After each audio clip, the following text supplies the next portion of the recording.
Yang kedua, kenakan sikap yang menyatakan kasih dalam keluarga. Jadi membangun budaya saling mengampuni itu kita harus membiasakan, mengkondisikan untuk bersikap yang menyatakan kasih. Kalau kita baca yang 32 ayat, tetapi hendaklah kamu ramah seorang terhadap yang lain, penuh kasih mesra dan saling mengampuni. Jadi buang 6 racun emosional tadi, buang itu sampai tuntas, sampai ke akar-akarnya, jangan disisakan sedikit pun. Setelah itu gantikan dengan 3 sikap yang memberkati, sikap yang membangun dalam keluarga kita. Budaya mengampuni tidak mungkin tumbuh di hati orang-orang yang sudah keras hati. Kalau suami atau istri atau anak karena tersakiti, karena marah, karena ada kepahitan, hatinya menjadi keras, nggak mungkin budaya saling mengasihi, saling mengampuni bisa dibangun. Harus diselesaikan sampai ke akar-akarnya. Ayat ini memerintahkan 3 sikap untuk menggantikan hal itu. Yang pertama, ramah. Jadi marah diganti dengan ramah. Ramah di sini memiliki arti kebaikan hati yang aktif, yang membuat apa yang kita lakukan itu berguna untuk orang lain. Jadi yang disebut ramah di sini bukan cengengesan setiap hari, dikit-dikit ketawa. Orangnya ramah itu senyum terus. Orang yang senyum terus belum tentu ramah. Jangan-jangan begini. Lagi-lagi ini senyum-senyum terus, tidak. Tetapi ada kebaikan hati yang secara aktif itu dinyatakan, dan dia, apa yang dia lakukan itu akhirnya dinikmati dengan baik, bermanfaat bagi orang lain, itu ramah.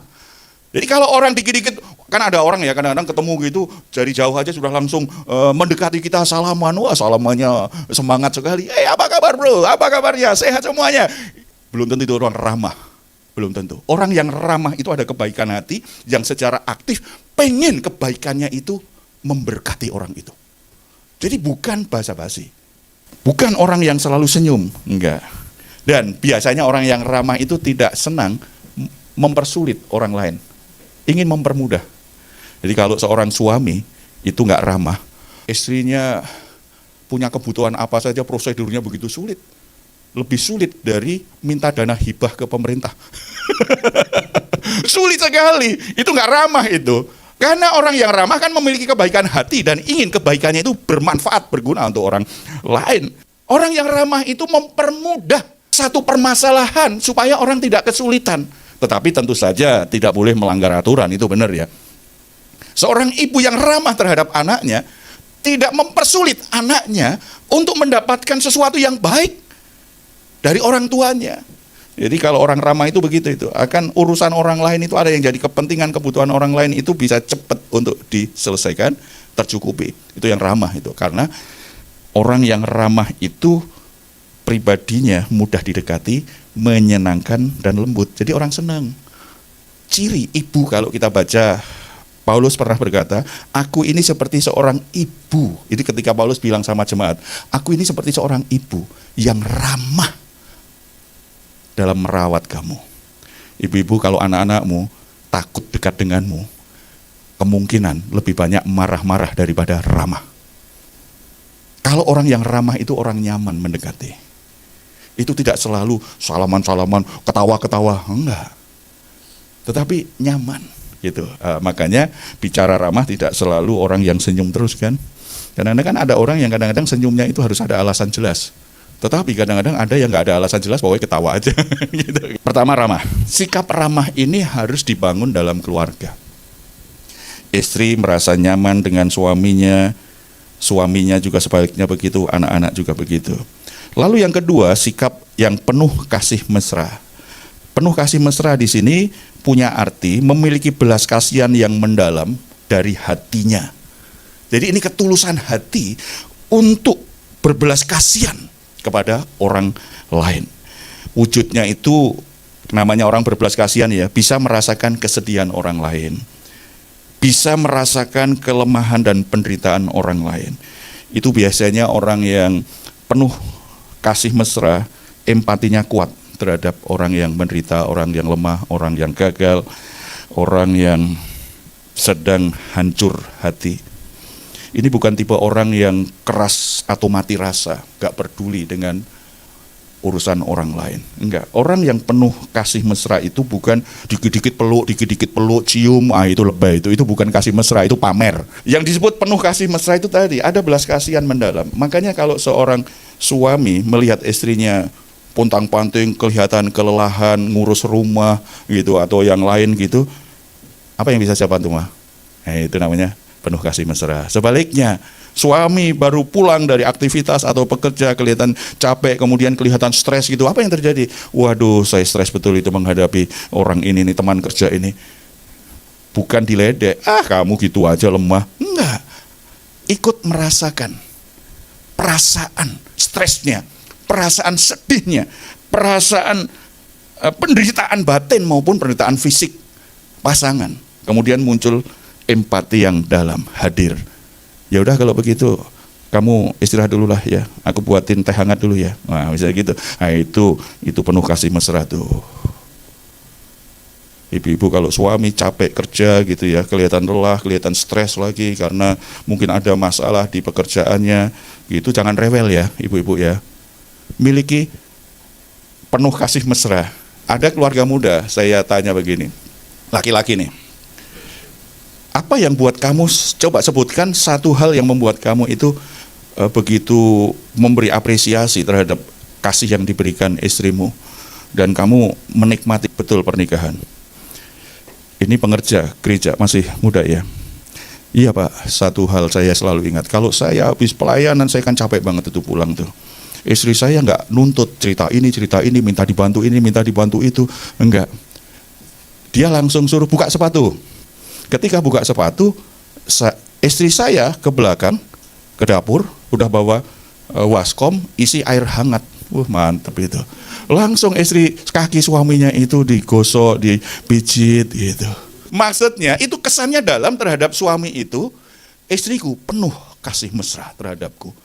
Padahal yang lain menjengkelkan juga, tetapi pengalaman itu bagi dia sangat dalam sekali. Ketika ada konflik yang lain, dia tahu bahwa istrinya sebenarnya punya belas kasihan, berempati kepada dia. Dia tidak terlalu menuntut berlebihan terhadap istrinya.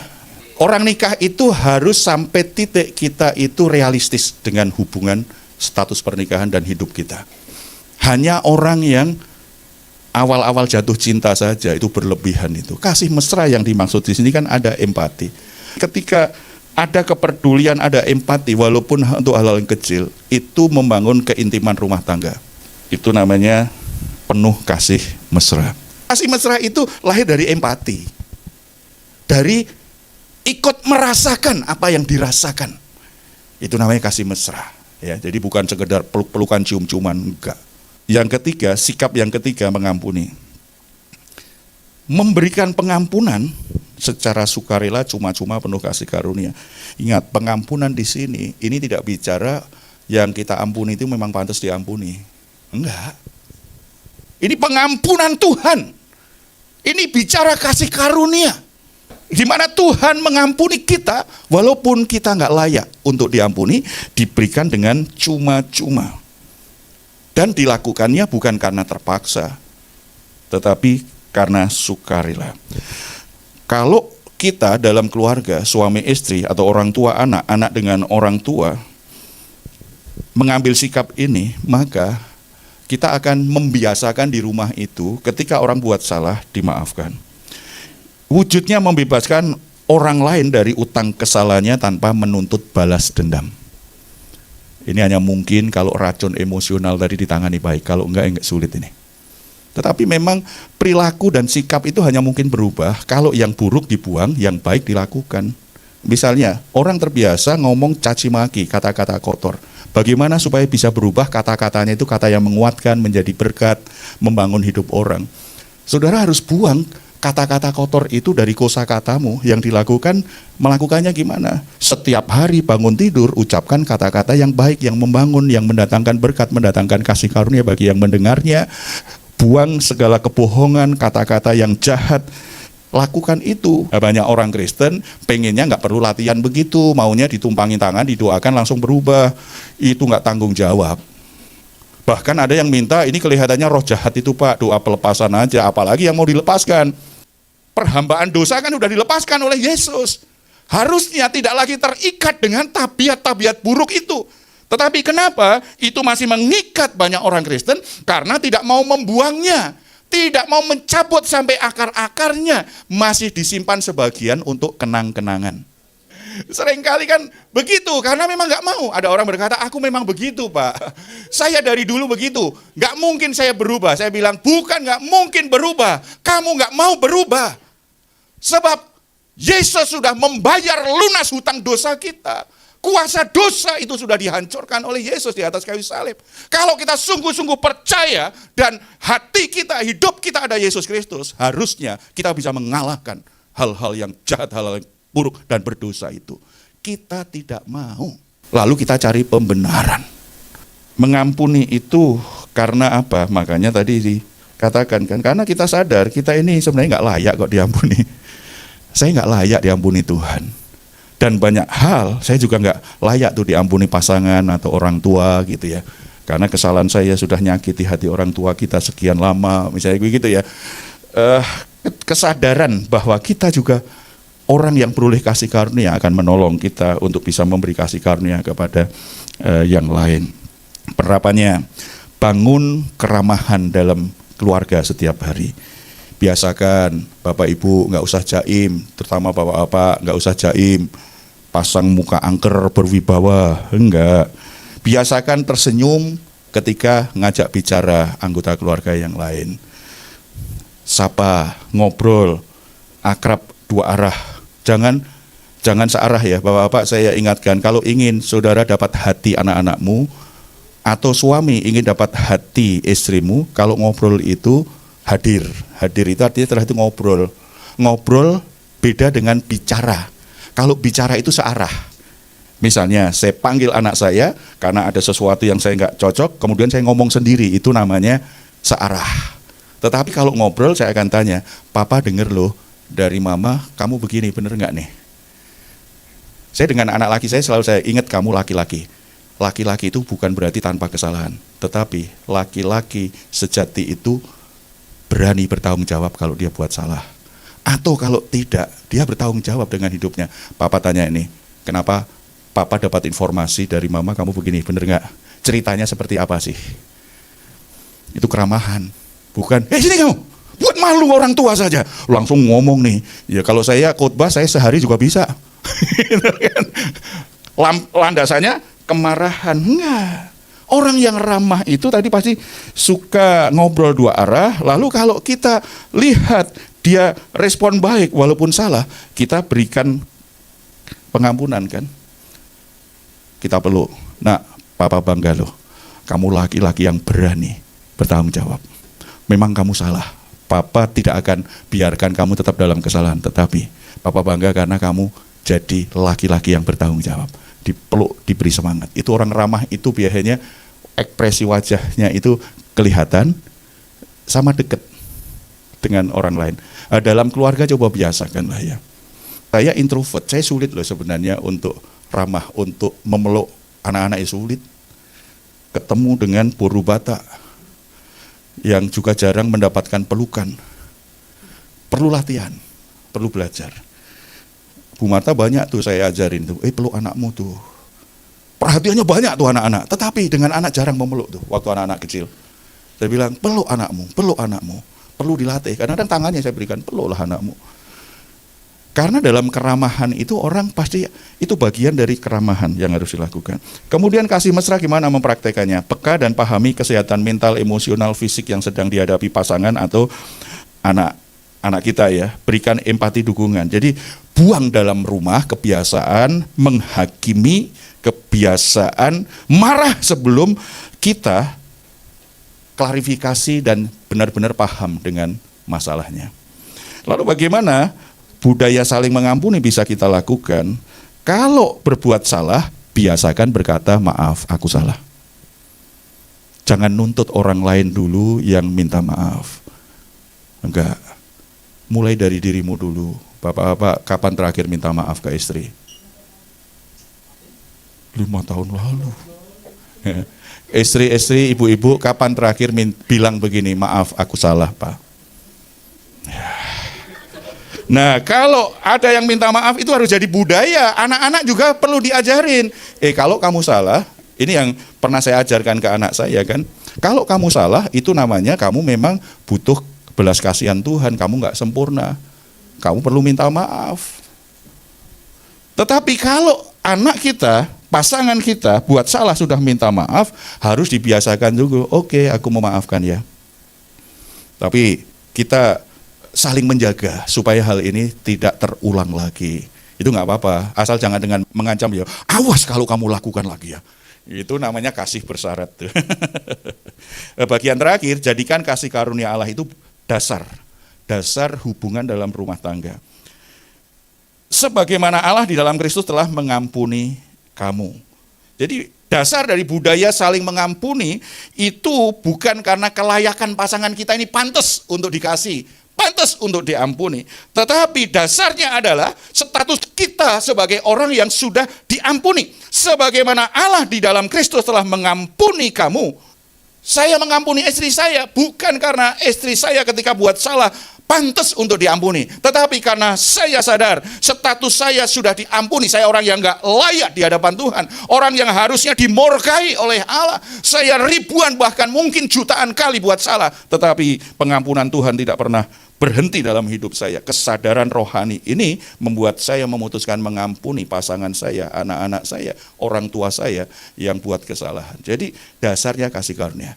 Rumah tangga kalau dasarnya yang lain-lain bukan kasih karunia, hancur. Karena hubungan pasti penuh dengan konflik dan masalah ya. Dan kasih karunia itu diterapkan bukan dengan syarat kamu harus baik dulu. Makanya penerapannya dalam keluarga ini, jangan memberikan pengampunan dengan syarat. Dia harus berubah dulu baru aku ampuni. Itu bukan kasih karunia. Memang di Alkitab diajarkan dua hal, kasih bersyarat dan kasih tanpa syarat. Tapi kaitannya ketika orang harus dihukum karena buat salah, yang dia butuhkan kasih tanpa syarat.